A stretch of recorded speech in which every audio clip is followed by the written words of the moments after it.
কি চিনি, তুমি এভাবে বসে বসে কাঁদছো কেন? বই বের করো, এক্ষুনি পড়াতে বসাবো। চলো বইটা বের করো। টাকা দিয়ে গিয়েছিল চকলেট খাবার জন্য, কিন্তু আমি না টাকাটা আর খুঁজে পাচ্ছি না। তো দেখো না টাকাটা তুমি কোথায় রেখেছো, ভালো করে খুঁজে দেখো। তোমার ব্যাগে খুঁজে দেখো, তারপর এই খাটেতে ভালো করে খুঁজে দেখো কোথায় রেখেছো। সব জায়গায় খুঁজেছি কিন্তু পাচ্ছি না। আমাকে দাও, আমি খুঁজে দেখছি। এই নিন।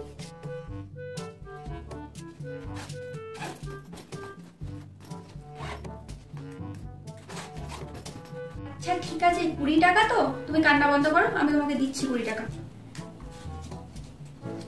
নাও।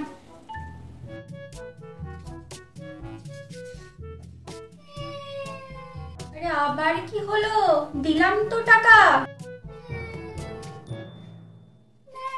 আমার যদি ওই 20 টাকাটা থাকতো আর এই 20 টাকা আপনি দিলেন, তাহলে তোমার 40 টাকা হয়ে যেত আর আমি আরো বড় চকলেট খেতে পারতাম।